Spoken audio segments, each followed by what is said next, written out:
So don't take that. We won't take up. Yes, let's be the Pods. in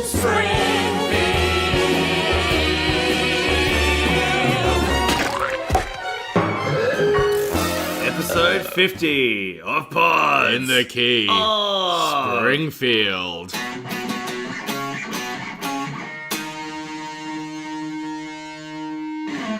Couldn't find any trumpets, so we had to do that on guitar. Well, we made it to 50 episodes. Imagine. I mean, actually, several more than that if you count all the other shit we've done, but yeah.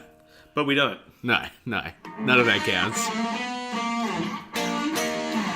Oh, very nice. Alright. Oh, buzzing. That's enough of that. Take that guitar and throw it away. Throw it away.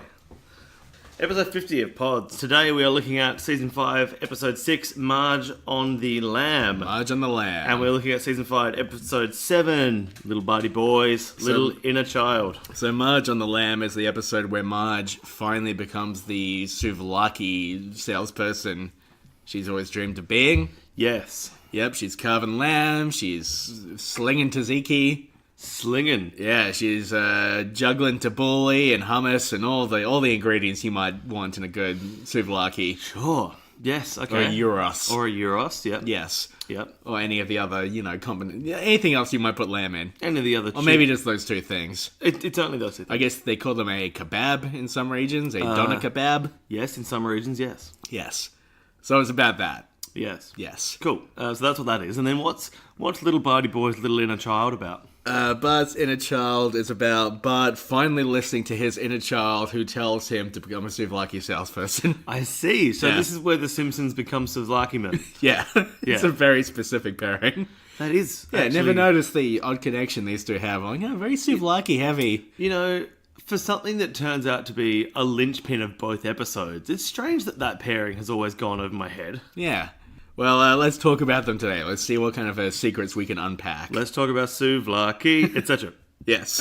Cool. The poetry reading that stars Marge on the Lamb. Yeah, where they're watching public broadcasting and the guys, where smiles are free, don't you know, that whole thing. Yeah, where things like Where the women are pink-cheeked, the men are robust, and the children are pink-cheeked and robust. Yeah, that entire thing goes over my head because I watch it and think this must be a reference to something that I'm just not getting. Yeah. Is it a reference to a specific thing, or is it just the general concept of the kind of niche eliteness of public TV in America? Or is it meant to be a commentary on the shittiness of public TV in America? I imagine there must be a specific person this is a parody of, some sort of very pretentious, like mundane, not very good comedy person who... Because I also find it very funny. I have a British touch point for that. Yeah. There's a guy that... It's a show called Ooh My Knickers. No. There's a guy that does this spoken word... He used to do these spoken word monologues on BBC Radio. Yeah. And they were in the exact tone that's being parodied here, but I don't think those made it to America. Huh. What's that guy's name? Do you remember? I'm about to look it up Okay. because I should have done this earlier on, and I did not.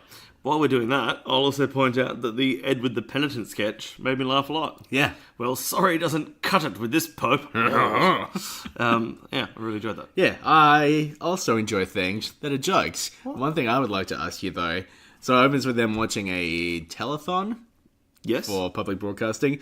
Are telethons still a thing? Because it seems like now when I hear about any sort of crowdfunding thing, it's always like someone in America can't afford to go to hospital and they need money. Telethons are still a thing, but I know that every year Channel 7 in Perth do a big monologue. Sorry, my Google search. They walk out. Alas, poor Yorick. I knew him well. My Google search is blending into my real life. Alan Bennett is the name of the guy. Alan Bennett. I'm going to see if I can find a quick monologue to play. Alan Bennett. So his initials are AB, which is, of course, a dish that you would typically get served in a South Australian Euro store. That is a very good point. Yeah. What are you looking at now? I'm trying to find a sample of Alan Bennett Oh, okay. to play, so that because the tone's very similar. Okay. And while we're doing that, I'm going to talk about whatever the other thing This is our segment, Browsing for Bennett. Browsing for Bennett. So this is called, I think this is it. He had a show called Talking... I'm going to use my Bluetooth speaker. He had a show called Talking Heads. This is called A Chip in the Sugar. A chip in the sugar.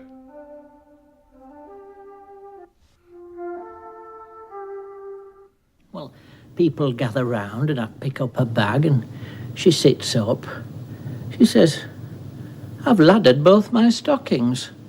I said, never mind your stockings, what about your pelvis?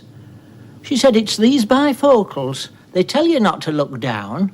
I was avoiding some sick. Somebody says, that's a familiar voice. And there's a little fella bending over her. Green trilby hat, shorty raincoat. Hello, he says. Remember me? Well, she doesn't remember people, I know for a fact. And the smiles are Because free, she don't swore you me know? down. See, it's exactly the same. But I do not think this is the cultural touch point that made it to America. Who is this chowderhead? That was Alan Bennett. That was Alan Bennett doing a thing called A Chip in the Sugar. Oh, I just came up with, do you want to send that to a Chromecast? I don't own a Chromecast. I hope one of my neighbours is going to enjoy the... So that thing, A Chip in the Sugar, I think that's what it was called. Yep. That went for 28 minutes. These are one-man radio play monologues that he's been doing on BBC Radio for about 45 years. Just get a podcast, buddy. Right? Yeah. He was a white man. I don't see why. He probably has one, actually. Sorry, you've just put into context the extent of my house, which is made of glass, and the thrones which I am the stones which I am throwing. You're right. I am taking a very fucking self-contradictory approach to be like, hey man, what are you just waffling on for hours and hours on end about unimportant things for? Anyway, here's on episode 50, a milestone episode of Pods in the Keep Springfield. Fuck me. Alright. Anyway, Alan Bennett, that's my poetry reading note. Well, Alan Bennett, if you're out there and you would like to refute our insults, you know what, you're probably doing a lot better than us, so I wouldn't worry about it. I also enjoy that. Okay, that story went for 28 minutes and we only heard about 40 seconds of it. Yeah. But Didn't I hear anything about chips or sugar. And I couldn't pick up a single fucking context clue as to what was happening. It was No. just an endless series of adjectives. So, look, Marge, she gets some tickets to the ballet. Sure. The ballet. The ballot, yes. And we see Homer imagining what he believes the ballet to be. We see the little bear in the little car. Yes. Did you notice how poorly attended Homer's imagined ballet is? It was in a big, like a circus. a big circus tent, yeah. Yeah, and there were 7 people in the audience. Oh, you counted? Yeah, I counted all 7 of them. Mm-hmm. Little bear going around in a circle. Mm-hmm. Homer losing his mind. Could it be a matinee show, like a less attended afternoon matinee bear car show? Sure, it would have to be, but why is this the thing that Homer is imagining? Why would he not imagine the full crowd, the excitement, the prestige of the ballet? That's an interesting point. Yeah, I feel like there's an ongoing thing in this show of people trying to imagine the most the most amazing scenarios they can, but they're always a little bit shit. Yeah, and I suppose on one level it would make more sense for Homer to imagine the ballet, but he's surrounded by very, very wealthy, well-to-do people. Yeah. In a very big They're all crowd. wearing their monocles saying, my word, I'm a lord, and I'm a lady. Oh, this is fucking, here we go. It's Alan Bennett 2.0. Special guesting on the Pods of the Keys Springfield account. I'm a lady wearing a green trilby hat, don't you know? Bear in the little car, cross that out. Very good. So Lisa corrects him by showing him a big book she seems to have. The Big Book of British Ballet. Just it's a big book that just has the word ballet in big letters on the cover. Yes. And then just photos of ballet. Very convenient book. Yeah. Where did this book come from? Is that a coffee table book, do you think? You know how sometimes you get those coffee table books that just have art pictures inside them? Yeah, and they cost like $85 and Yeah, it's for people who haven't heard of Google Images. and they're always like from cameras that aren't taking very high quality, or they're not like transferring to the paper very well. They're quite grainy. Often. Yeah. Matte grainy. Yes. Yeah. Exactly. Good. Yes, maybe it's one of those. Or maybe she went to the Springfield Library and checked out a book on the ballot. Yeah. Just to better educate her father. picked it up from a crate of books about ballot, the ballot box. She went to the ballot box. Oh, she went to the ballot box. The ballot box. Are you accusing Lisa of tampering with voter registration, or? Yes, I am. Okay, I have been meaning to bring this up. Do you think that Lisa was somehow involved in rigging the 2016 American election? That's interesting. Yeah. Is Is there a precedent being set here? a president being set? Ooh, well, No, the thing is, I don't think Lisa was involved in the 2016 election because I don't think she's fully crossed over into our timeline yet. not yet. Not yet. You think it's going to happen though? Well, 2020. sure. All right. Well, Simpson 2020. Look out for it. Thanks, PlayStation. A lot of my notes are just quotes. I don't normally do quote notes. No, you're not a quote noter No, or a note quoter. I am a notable. You have hit your note quota for this a good this point. episode. Next episode, not so much. And I am a quotable noter. Yes. But, okay, so my next point is about the actual ballet performance, but I think you've probably got something else before that. I got a bunch of stuff about this vending machine, or some thoughts about the vending machines that Homer gets trapped in, because I Please. feel like, first of all, this is a very good PSA for not sticking your hands up vending machines. Just don't stick your hands up anything. That's my advice. I mean, try to avoid it as Try to much as you avoid it. can. But here's the thing. Now, when Homer gets his hands or his arms stuck inside two vending machines at once, which Two. is a nice little bit, Yeah. and he imagines this scenario where he is at Maggie's wedding and he starts firing snacks into the crowd. Yes. A scene I love. It always reminds me of an incident from my childhood. If you'll indulge me for a bit of can't. James's childhood storytelling corner. I can't wait to see the outcome of the story and how it links back. Okay, so little James, when I was 5 years old, I had this pedal car at home. It was a nice one. It was like a Mercedes pedal car. Very nice. And I'd get in there and pedal it around, drive my little car around, have myself a whale of a time. And one time, I had a cousin who I went to school with. He was the same age, well, he's still the same age as me. His name is Matt, unrelated to the other Matt that I've mentioned a few times on this podcast. Wouldn't that be amazing if you said he was the same age as me? No longer is. Yeah, Weird much experiment. older than me. But he came around to my house after school one day, and we were playing in my pedal car. I'm pedaling around, having myself a wonderful time, and then he gets in and he starts pedaling, and I, on reflection, somewhat selfishly decide that he's had enough time, and that it's my turn in the pedal car, and I wanted to get out of there. I see. So I'm like, all right, Matt, turns up, mate, get out. And he's like, all right, Gov, I think I'm just going to stay in here a bit longer. I think I'm having a right whale of a time, and I don't think it's up to you to declare when it's over. And I'm like, all right, mate, you've had your fun. I think it's time for you to rozz off, and I'm going to get in there. Rozz off. Yeah, that might be a phrase, but anyway, push comes to shove. He's not getting out of the car. Are these two new characters? We've got James, Matt, Push, and Shove. Sure. All right, okay. Yeah, they're like little cartoon figures, so only we could see. I But see. anyway, I was getting agitated, so I'm like, okay, I'm going Right. to put a stop to this. Is that a fifth character? No. So I went into the next room and I got agitated, and I brought him back and said, "Right, agitated. You need to sort him out." Yeah, the funny thing is, agitated was actually a very calm mediator. It resolved disputes without any voices raised or anything. Well, I remember his arbitration business said by name, not by nature. Anyway, I decide I want Matt to get out, so I think what's the best way I'm to high-fiving myself for that one, by the what's way. the best way to get him out? So I think, Sure. okay, if the wheels aren't turning on the car, then he can't drive it. Simple mathematics. So I decided the best way to stop the wheel is to grab it, of course.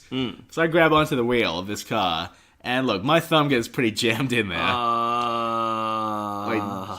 Jammed between, like, the wheel and, whatever that part is. And I The wheel arch. pull once, I pull twice, I'm like, my thumb's pretty jammed in there. And look, my thumb's only jammed in there for a little bit, but I have this moment, and look, maybe I'm being a bit fanciful here, remembering what I was thinking when I was 5, but my memory is briefly thinking, is this just going to be my life now? Am I going to be stuck as part of this car? And I had this, like, moment in my head where I flashed forward, imagining myself as an adult just riding this car around with my thumb still stuck in it. And, like, that would be my life. fuck. And when I see Homer with this vending machine, it really brings that back. And just to finish this story, even though the Simpsons part of it is now past, eventually I pull my thumb out, blood shoots everywhere, all over the room. I'm like, it's not great. So I go and see my dad. I'm like, oi, Pa, I got a bit of a problem here, bleeding all over the place, ain't it? So he looks at my thumb, and he says, oh yeah, it's not an issue, just like run it under some cold water. Alright, so I do that. My mum gets home from work, looks at my thumb and says, yeah, that needs stitches, you're going to the doctor right now. Fuck. So now if you look at my thumb, I got a pretty handy scar on there. Oh yeah, that is handy. Yeah. It's literally my hand. And it's also useful for storing things. Yeah. The scar has faded somewhat over time, but it's still quite prominent. You can see where the stitches were. So that is, whenever I see that scene of him shooting the candy out at the wedding, I think back to the day of my youth. I got my thumb stuck in a car. That's interesting. Yeah. When I see that scene of Homer at Maggie's wedding, I think of two things. So we're looking at least 18 years in the future at this point. Yeah. And in that time, Homer has learned or taught himself to manipulate the machine in a way that it can now dispense things freely and in fucking projectile shooting out into the audience. Yeah, form. firing cans of Coke all over the place. But doing that in a way that does not release him from the mechanism. Yeah. Yeah, I've always found that to be a little bit like, but his hand is in the chute that the cans come out of. How is ejecting cans not solving the problem for him? I always wonder whether he's getting the snacks in there replaced over time. Yeah, because surely Are these machines getting serviced? because the serviceman, the technician person, would come along and say, well, I've got to open this up to restock it. You know what I'm going to do while I'm opening it up? I'm going to move your arm, because the entire inner workings will be exposed by this point. Yeah. But they don't do that. Instead, they have to cut Homer's arms off and they grow back. They go back. That's yes. my understanding of what happens in that scene, right? Yes, Yeah. that's correct. Yes, that'll do, boy. That'll do. So this episode is largely about Marge hanging out with Ruth Powers. Yes. And a few things hit me looking at Ruth and what she's up to. First of all, Ruth, very cool character. I like Ruth a lot. Very cool cat. Yes, very cool cat, Daddy-O. Oh. And it's it's disappointing that she more or less disappears from the show after this episode, I think. Daddy-O was a bit much. Yeah. Yeah, why does she disappear from the... And the other thing that occurred to me It's is... strange that a character as one-dimensional as Bumblebee Man is a permanent recurring fixture, and yet a character who is as varied and as useful as Ruth Power I do have a is theory given on this I should look literally up 2 episodes. very quickly if you want to vamp for a moment. I want to suck your blood! Oh, wait. I'll give you some thinking music. Okay. Are you going to find it straight away? I'm just about there. Hang on. Okay.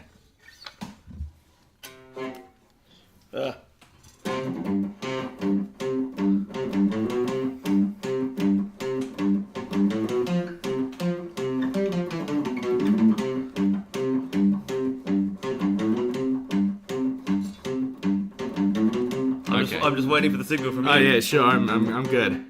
Okay, so my theory was because Ruth Power was voiced by somebody not part of the main cast, Sure. they can't just bring them back every time. Looks like Pamela Reed voiced her the first time. Pamela Reed, she pops up in a bunch of stuff. I'm not super familiar with her. She was in Kindergarten Cop.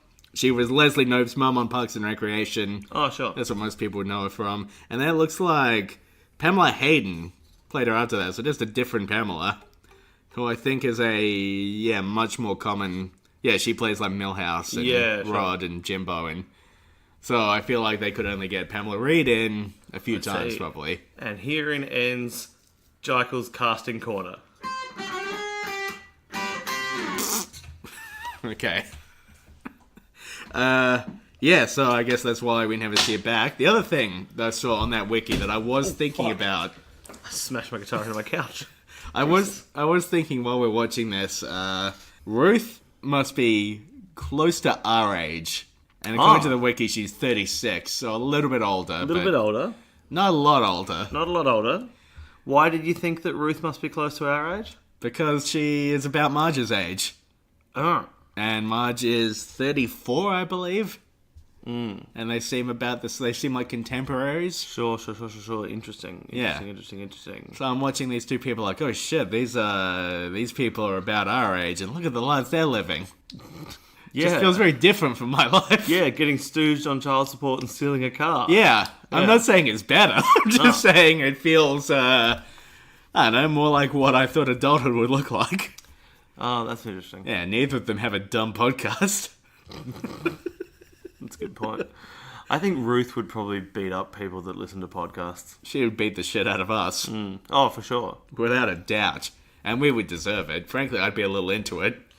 I want, when they go to watch the ballet, Yeah. and we get the excellent joke of the ballet dancer dunking and breaking the glass backboard, Yeah. I really want there to be a basketball that's thrown up to her alley-oop style for her to then dunk into the ring and break the backboard.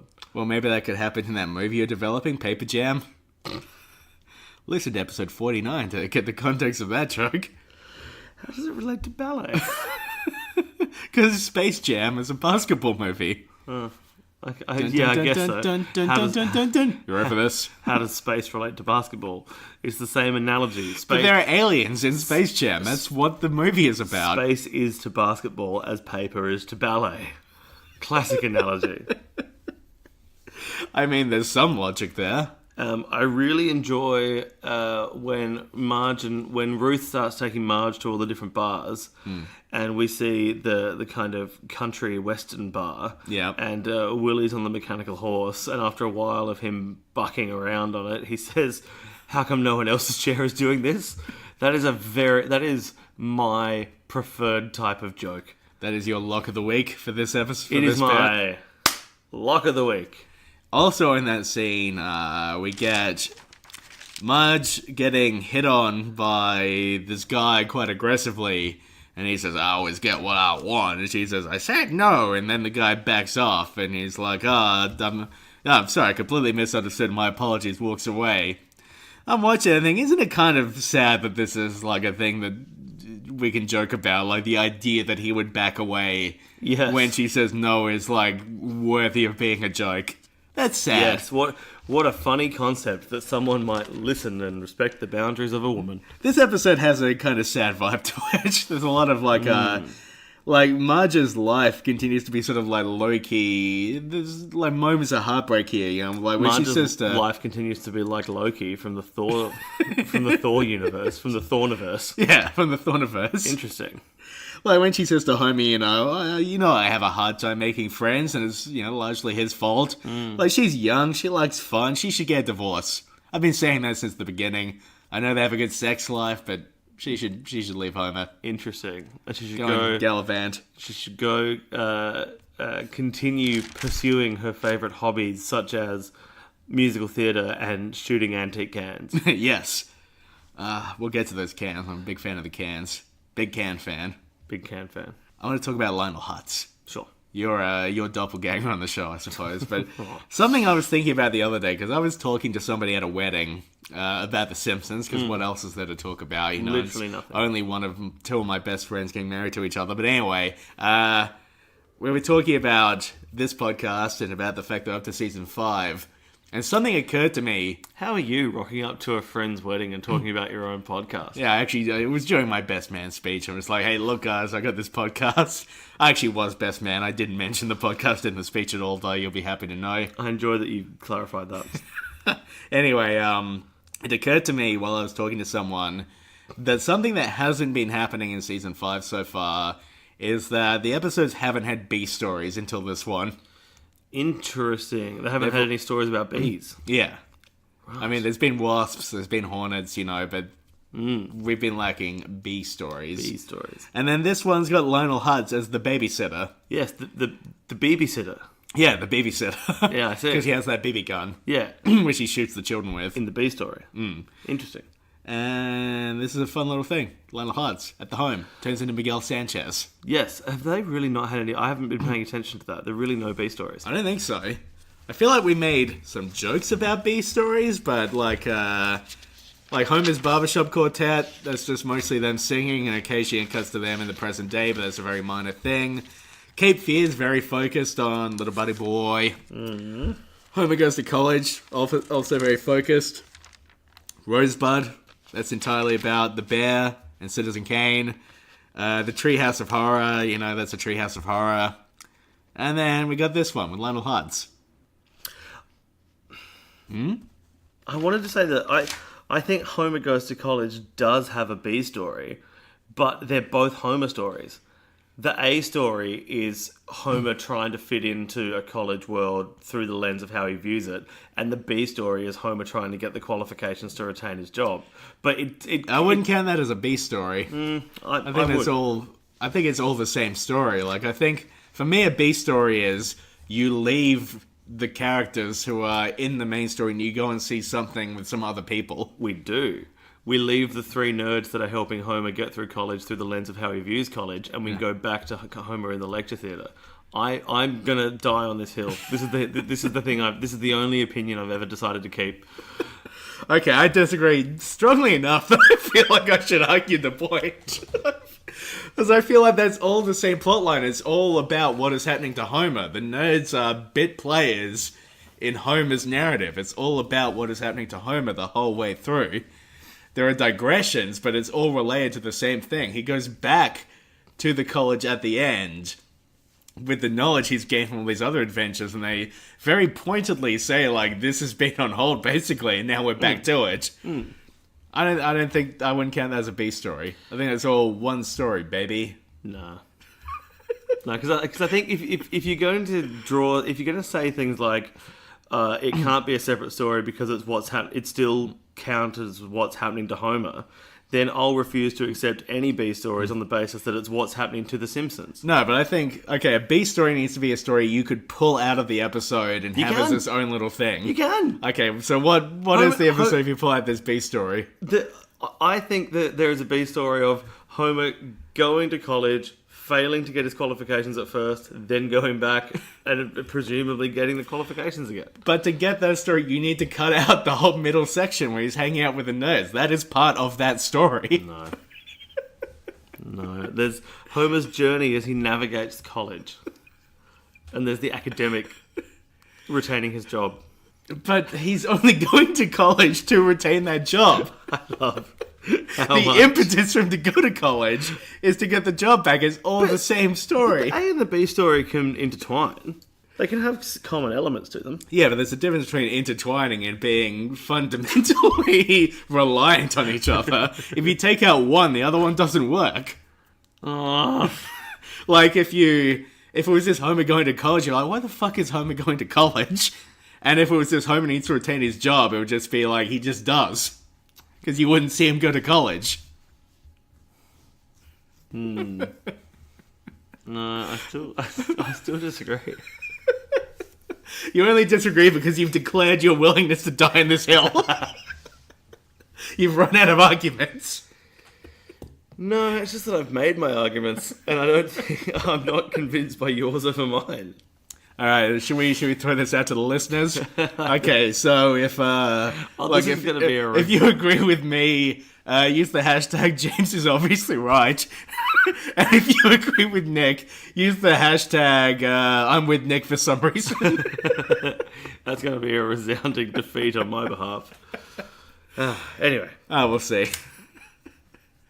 All right, so that was a narrative theory corner with James and Nick.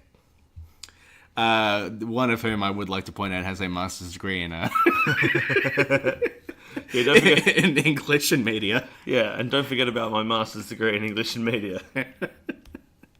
Anyway, what the fuck was I talking about? Lionel Hutz. Unsure. Nick. Now, Lionel Hutz. He makes a big dealio about lawyers, lawyer people, lawyer women as well. He says, he talks about how it's unrealistic to expect lawyers to work in skyscrapers, have secretaries, and wear a belt. Sure. Do you work in a skyscraper? Do we use the word skyscraper here in Australia? Not really. Our buildings are not quite big enough in Adelaide, at least. But you work in a big building. Yeah, I guess so. You've got a secretary, don't you? I don't like the. Yes, we don't. Yeah. You've got an assistant or Support staff. Yeah. And do you wear a belt? I do. Okay. I'm not wearing a belt now, but You're not wearing a tie at all. at all. But I wear a belt when I go to work. Okay. I don't like the word skyscraper. No? No. Did you see that movie with Dwayne The Rock Johnson? It's called Skyscraper. You had to climb that skyscraper. No, There's I a fire in haven't. the skyscraper. A fire in the skyscraper. Yeah, I haven't seen it. No. Looks good though. Right. Sure. Dwayne the Rock Johnson. You said. Yeah. Directed by, what's the guy's name? Rawson Thurber? Is that a real name? Doesn't sound like a real name. Rawson Thurber. Yeah, I'm going to look that up because that does not sound right to me. Let's see, Skyscraper. He also directed San Andreas. The Grand Theft Auto game. Yeah, sure. Are you going to play music for me again? I've already got it. I've got to be quicker on the uptake with my thinking music. Yeah, it's Rawson Marshall Thurber.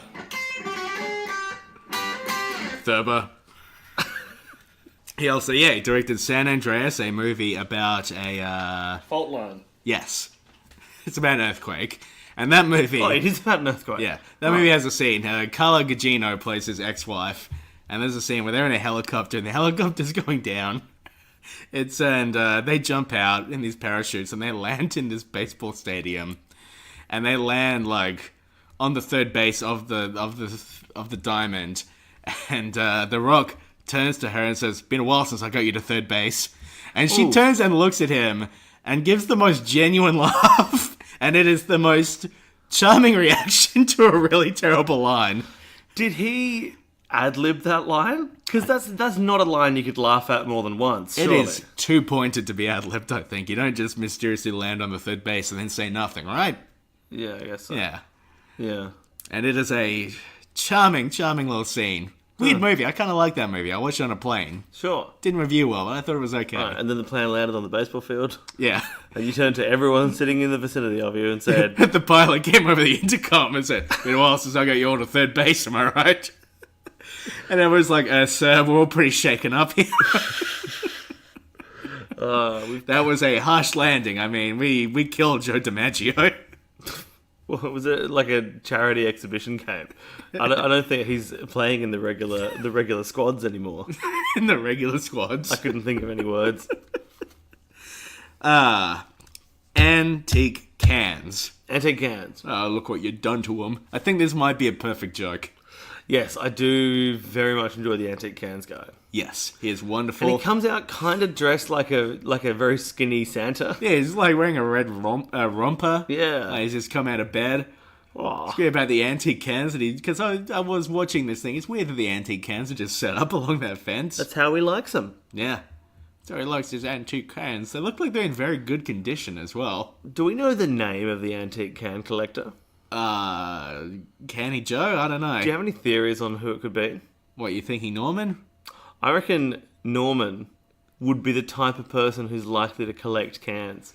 I don't know. He seems like the Simpsons equivalent of like the log lady from Twin Peaks. You're going to have to fill me in on who that is. Okay, so the log lady is a woman who walks around the town of Twin Peaks carrying her log, and the log speaks to her. She says that the log contains basically her dead husband is living in the log, and the log will communicate to her in fairly abstracted ways. And when you first get introduced to her, it's presented like she's a bit of a joke. But as the show goes on, you realize, everyone in this town believes and respects the log lady. Sure. This is part of what makes this town weird and special, because the log is actually talking to her. She knows some stuff. I see. Yes. And, she is wonderful. You're like the dreamer. Dreams, and then lives inside the dream.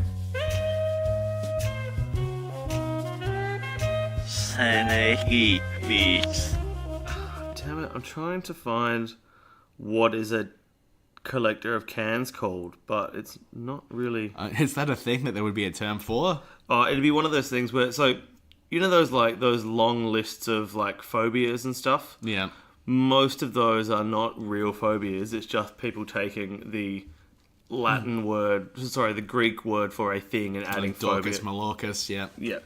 And adding phobia to the end of it. I expect the same would have been the case with tin can. It would have been someone using an old Latin word for vessel and putting just on the end of it, or tist on the end of it. Probably. Okay, well, if anyone out there is a can collector, if you could let us know what terminology you like to use for your hobby of choice. Please do. Yes, please write in. podsinthecubespringfield@gmail.com. Absolutely. Any stamp collectors, any philatelists who want to write in? Any flag collectors, any vexillologists that want to write in? How many more of these can you do? Philatelist, vexillologist. What's What? the term for somebody who just collects terms for collectors? Oh, Because that's you. I believe that's an ologist. Ologist. Yes. Okay. Like Humbert. The pedophile from Lolita? The world's premier ologist. Okay. I don't know. Repetition's funny. Antique cans. I really enjoy that when they get in Ruth's car, Ruth puts a tape in. Yeah. And it's playing the Sunshine and Lollipop song.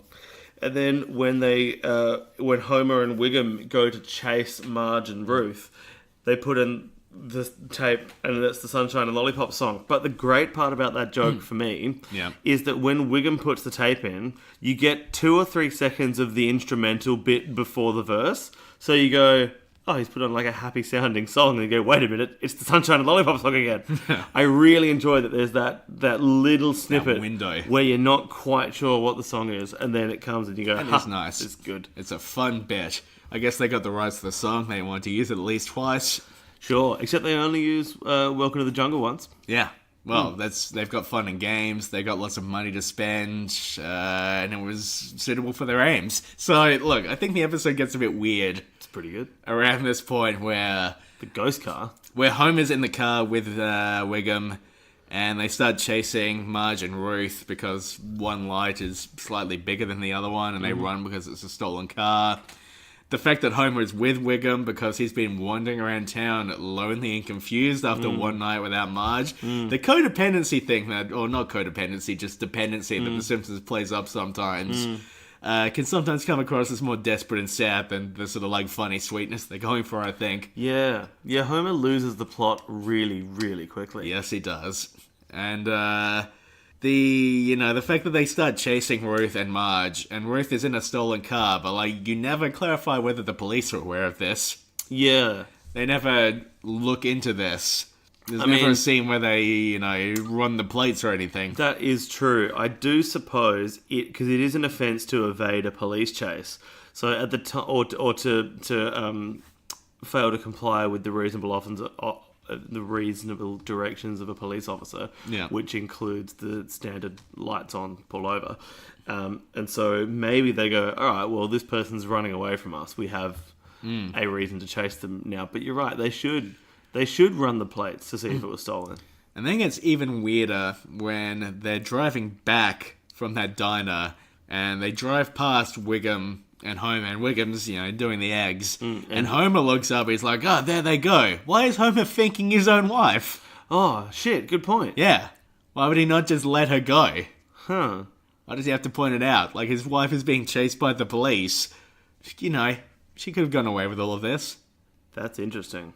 Because it would almost be better to have Homer cooking the engine block eggs, and then Wiggum sees them. Yeah, but they don't do that. Homer thinks on his wife. Yeah, he does. This is why she should get a divorce. Is it because, he's so sad and desperate that he thinks, well, at least if she's in jail, I know where she is? I mean, I really liked this episode, but none of this makes any sense. Yeah. I was having a really good time watching it. I laughed a lot. I think there's some really good jokes in there. The plot gets very weird because they really want to force that Thelma and Louise thing. Yes, they do. And they don't quite do the work required to get there. I really enjoy Wiggum's line, directly under the Earth's sun now, because it makes me think, the fact that he has to specify, is he an intergalactic cop? Intergalactic cop? Oh, okay. Well, what do you think? Is he some sort of space dandy sort of figure? Space dandy? Yeah, that's an anime that I think is about an intergalactic cop. Maybe it's not, actually. Oh, fair enough. There is an anime called Space Dandy, though. No, Space Dandy's about an intergalactic fop. Yes, very good. Fuck, that's good. I think he is probably an intergalactic cop. Okay. I reckon he's probably given a citation to Kang and Kodos. Yeah. Once or twice. Okay. Okay, good. Well, I'm glad. Hopefully we'll get to see his adventures in a later episode. I would hope so. Yeah. Wiggum, Space Cop. Oh, we can call it Wigs in Space. Perfect. Cool. So yeah, good episode. Ruth is great. It's a shame we never see her again. So I have literally no notes for the next episode. Sorry, I have one note. Okay. The next episode being Bart's Inner Child, the Brad Yes. Goodman one. So this is largely going to be me reading my notes. You'd be like, oh, Yes, good point, James. And so this is, of course, the episode... I'm skipping ahead here, but for a purpose, so go Yep, with me. This is, of okay. course, the episode with the Do What You Feel festival. Yep. In the spirit of that festival, I'm going to make myself a coffee. Would you like one? Yes. Tremendous. And in this, should I keep talking while you make the coffee? Yeah. And I'll just occasionally yell things out. Okay, so... Okay, finally, I've gotten rid of Nick. The podcast is all about me now, baby. Let's get on with it. Hear you, baby! Okay, so this episode opens, of course, with the trombopoline, that whole bit. I remember a few years ago going to an art exhibition here in Adelaide that was all local artists doing Simpsons-themed art, and it was also collectors bringing their collections in. And I remember there was a cross-stitch on the wall that was just, there was trombopoline, whatever it was. Just a cross-stitch that just said that. I think it was selling for about $25. I was tempted. Didn't buy it. But this episode goes in very hard against trampolines. So I'm wondering, Nick, did you ever own a trampoline? Yes, I did. Yeah? Did you ever injure yourself? Yes, frequently. It had blue... we put blue foam padding around the sides where the springs were because I hurt myself on the springs. Very good. Yeah, let's talk. Let's talk trampolines a bit. Let's wrap you and me, listener. The trampoline. I had a trampoline when I was a kid, and my cousins had trampolines as well. And I had one of my cousins, not Matt from the other one, my cousin Dan. He would injure himself on the trampoline all the fucking time because he just wasn't very careful on trampolines. Can I just jump in to say, the way that you said the trampoline, it sounded as though you were going to go into a very earnest BBC-style documentary about the trampoline. Had its origins in 16th century Venezuela. Where smiles are free, don't you know? Oh, we're smiles are free. And green trilby. And, as an adult, I look back on the trampolines of my childhood and I think, trampolines are kind of death traps. They're very dangerous. It's kind of wild that children used to just jump on them with complete abandon. Of course, now trampoline designs are a lot safer. Generally, they have the netting around the side. It's been a long time since I've seen one of the trampolines of my youth, crusted in rust and covered in the blood of the children who have injured themselves on it. Seems like trampolines are in a better place now than they used to be. Also, Yep. trampoline design is a very good way to sort out fuckwits from non-fuckwits. Sure. If you complain about the snowflake nature of modern trampolines, you should seriously rethink yourself. Yeah, absolutely. I mean, it's better that people aren't injuring themselves badly on trampolines. Exactly. And if you're, if you hold up your scars as a badge of honor, try to think back to being a child and injuring yourself and think, don't much care for this. You literally told a story about your scar a few moments ago, James. Yeah, Homer gets this trampoline, and he's convinced that the trampoline is going to revamp his entire life. He's very invested in this trampoline. It's a nice little starter plot. All the kids come around, they badly hurt themselves. Homer imagines Homerland, which would be like a Disneyland run by him. Bunch of mattresses stuck together, bunch of trampolines, pit of mud. And as always, I like that even in Homer's imagination, all of his dreams amount to very little. Everything that he strives for is essentially shit.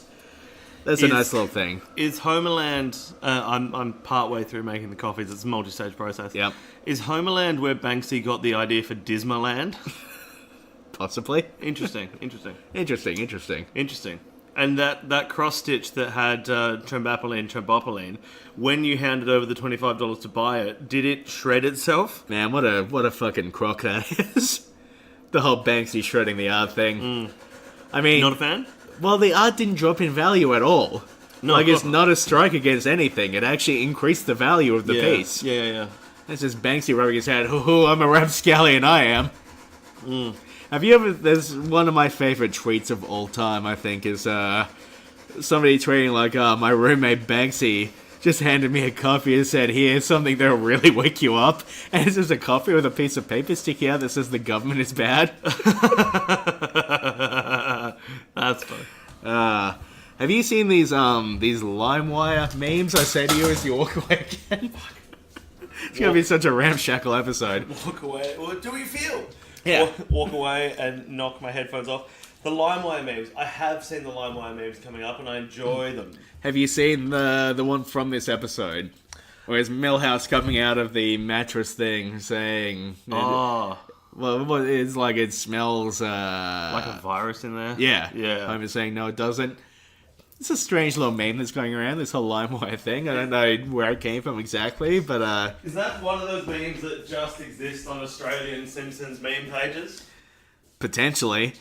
I mean, look, if we were smart business people, we would convert the Post and the Key of Springfield Facebook account into a meme account, because that is 150% the best way to gain listeners. But I don't want to do that. It's so much effort, and I'm not that interested. Or we could just be independently famous and also have a Simpsons podcast. That's the other way to get listeners. Sure. Yeah. Okay, so one thing that I really noticed in this episode is that Krusty lives in a fairly ordinary house.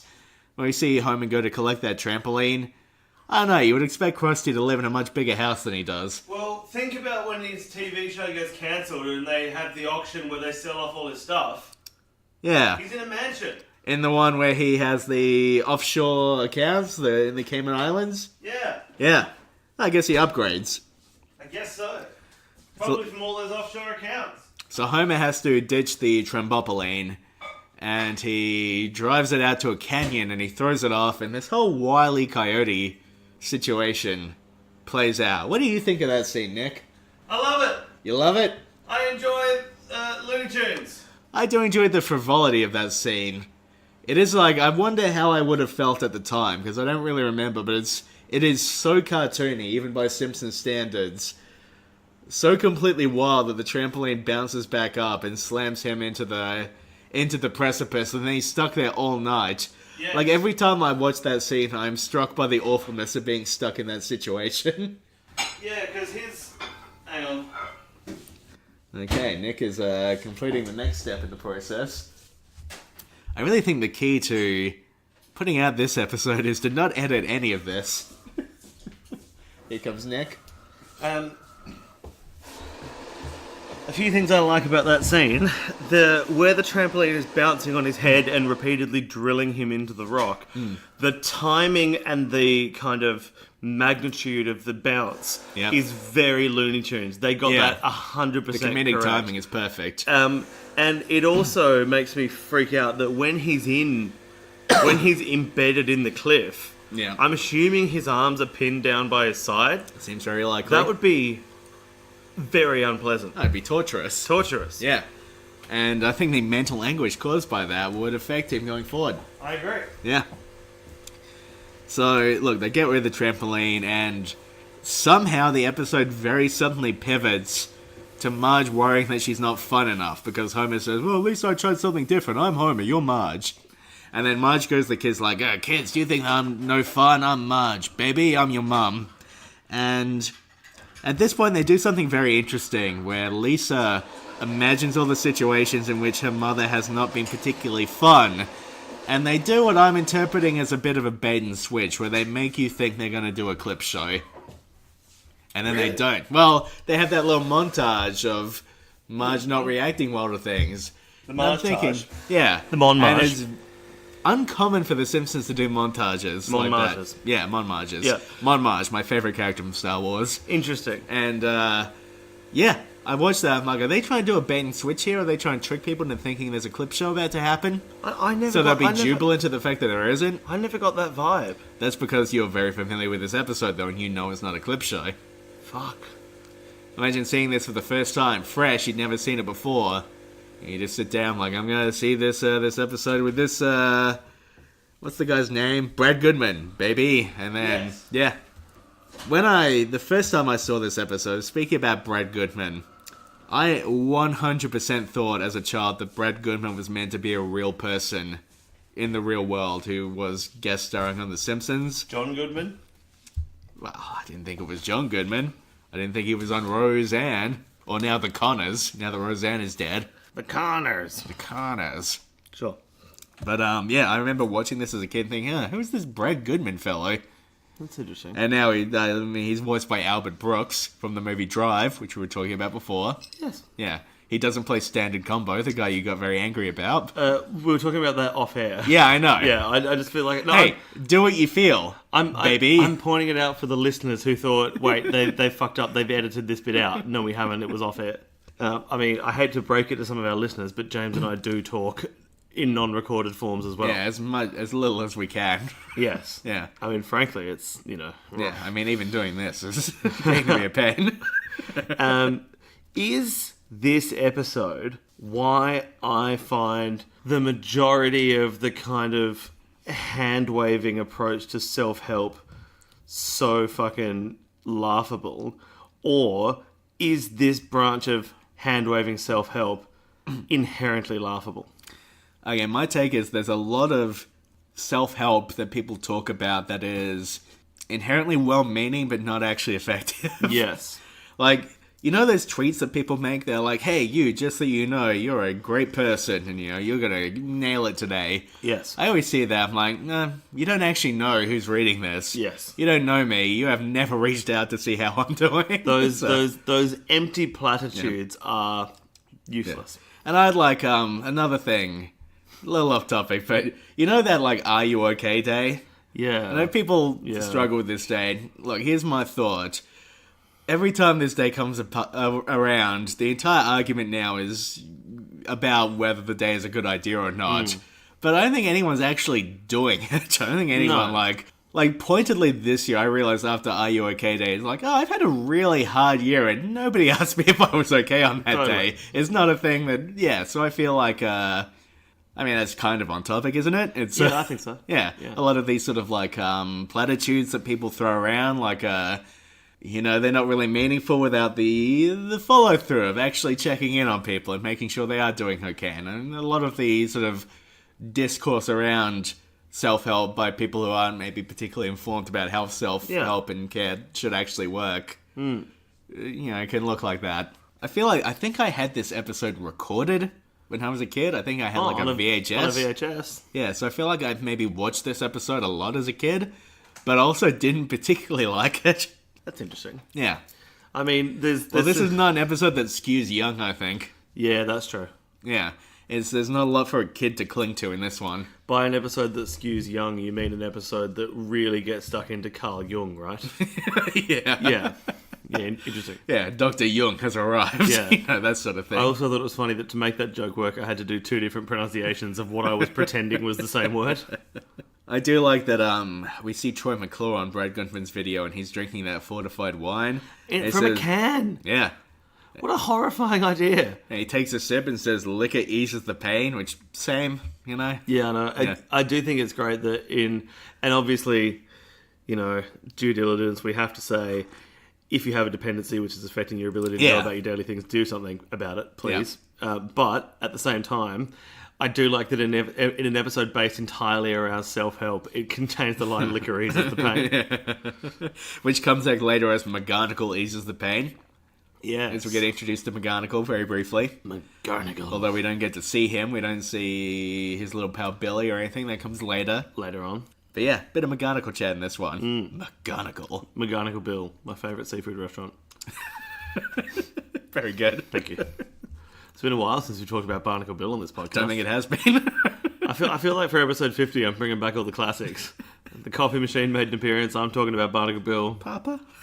No, we're not bringing back that. We said the classics, James. Okay, well, okay, my next question then is, who are you guys?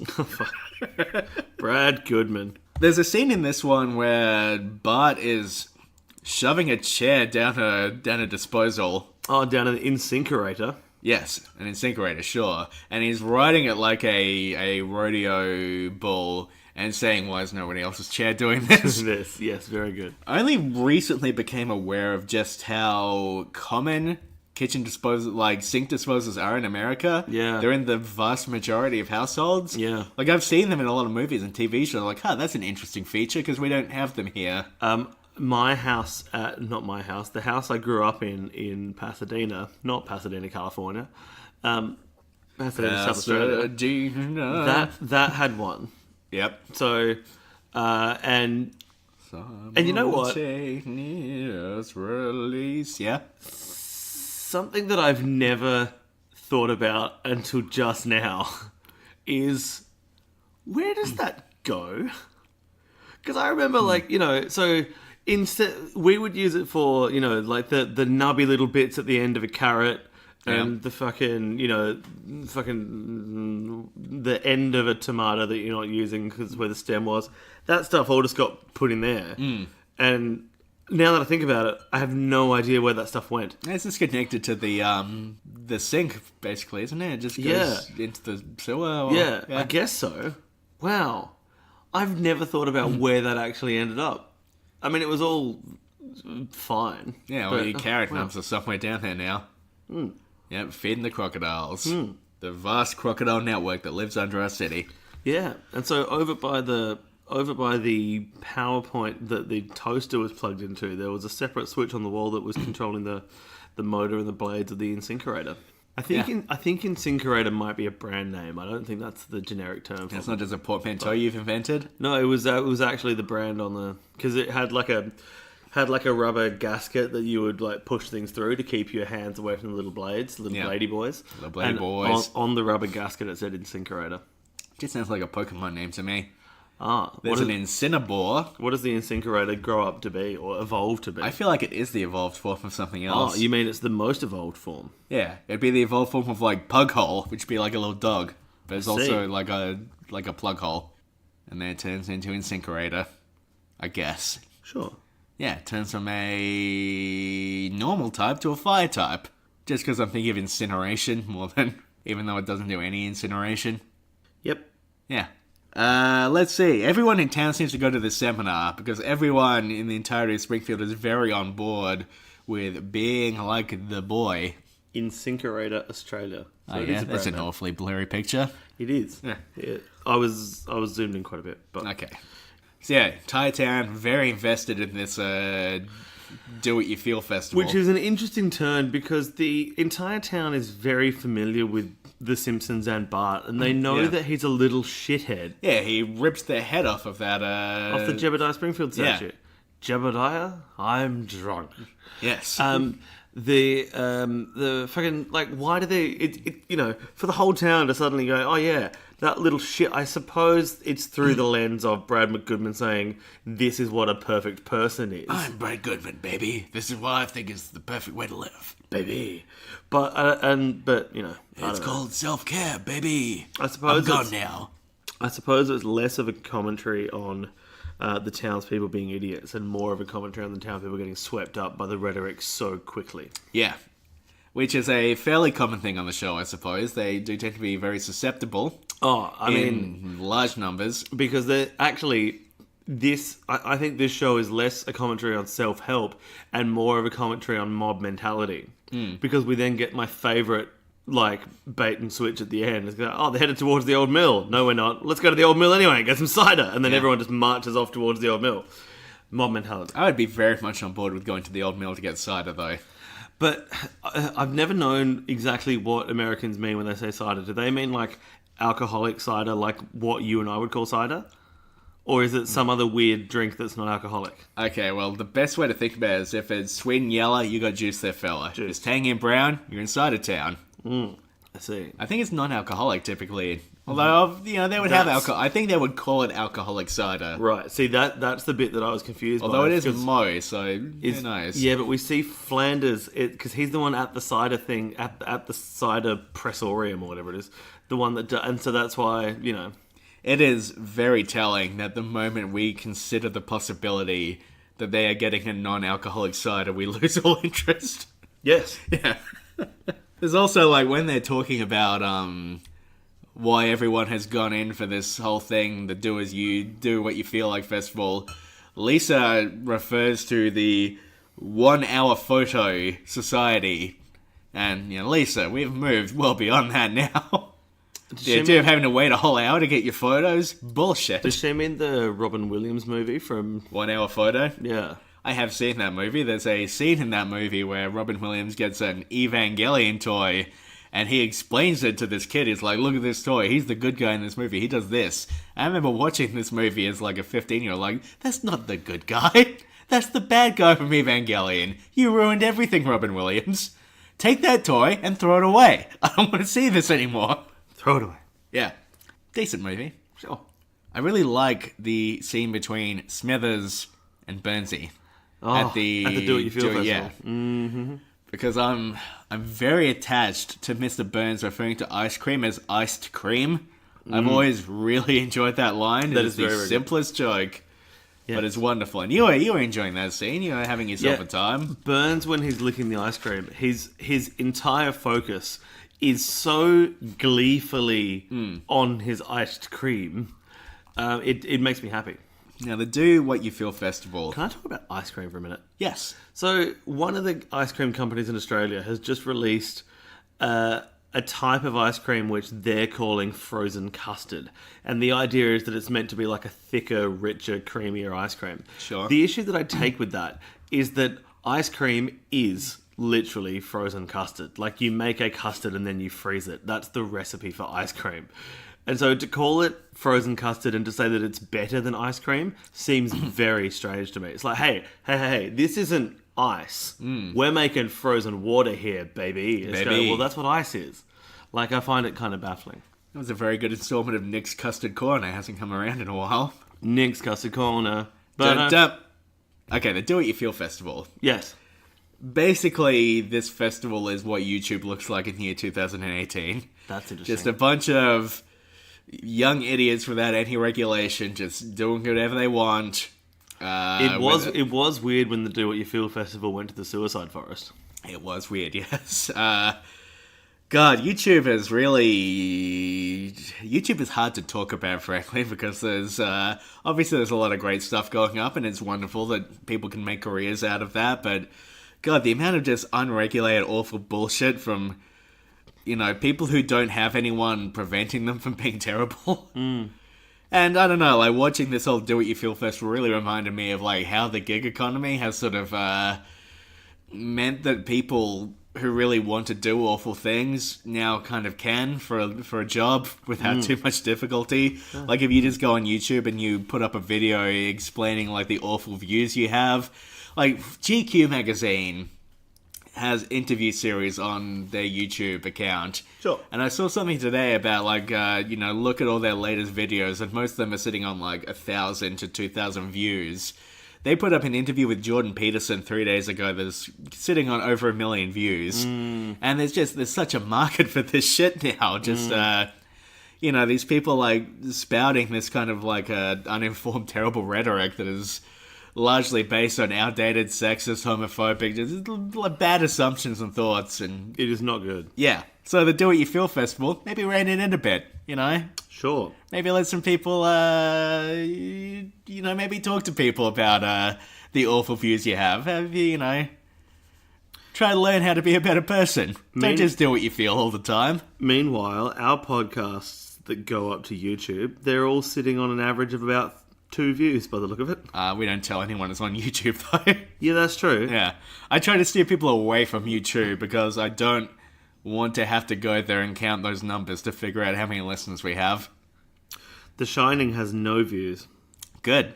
Auto Show / Bart's Friend Falls in Love has 9. Okay. I think that... Oh, no, wait. Lisa the Greek / Home Alone has 12. There's one that has like 35, and I don't know where they came from. I haven't looked at this data for a long time, so I'm just taking a moment to properly check it out. What? And then you put up the man who thought he had it all together. Yeah. Fucking hell. That's a little claymation I did. Krusty Gets Busty has 34. Ah, very nice. Oh, Moaning Lisa, Call of the Simpsons has 36.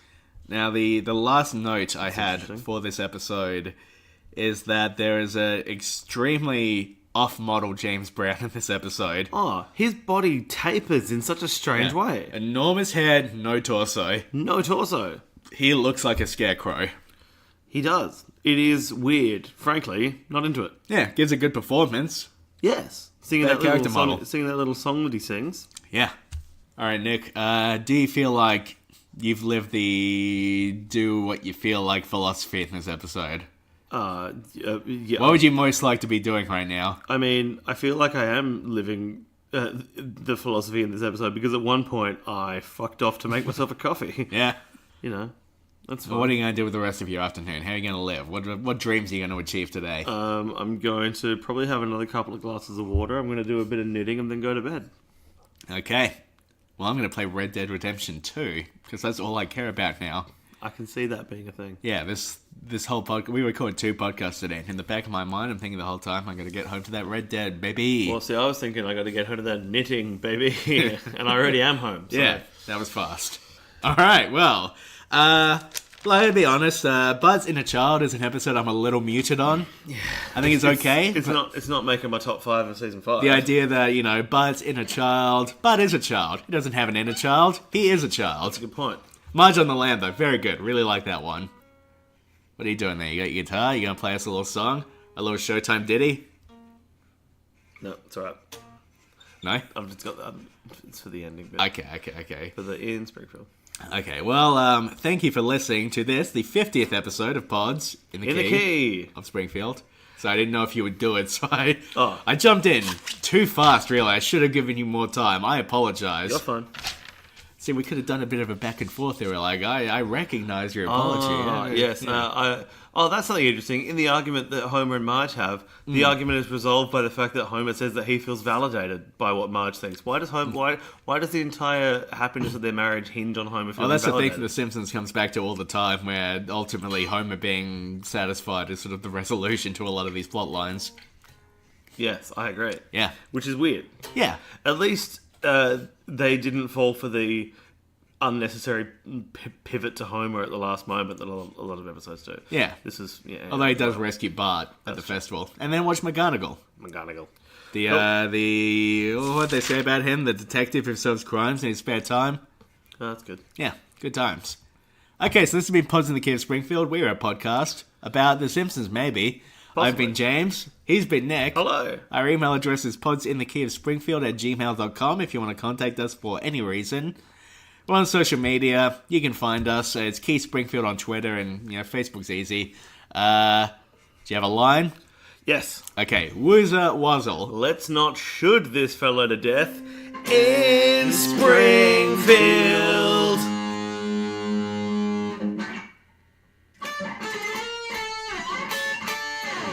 In Springfield.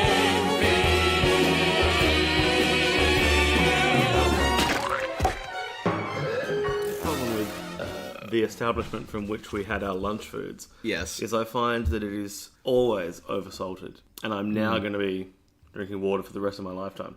Well, you were probably going to do that anyway, right?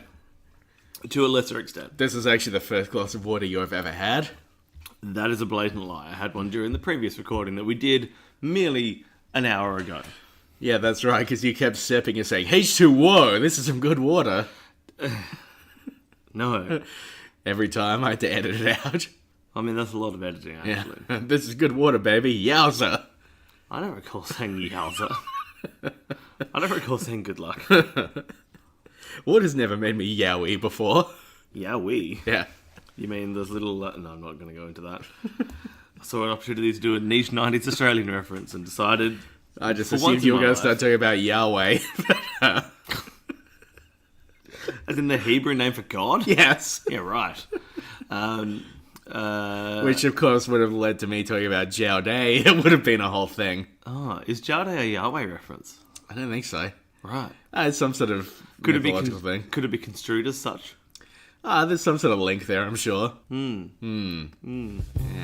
Yeah. You're like the dreamer. Dreams, and then lives inside the dream.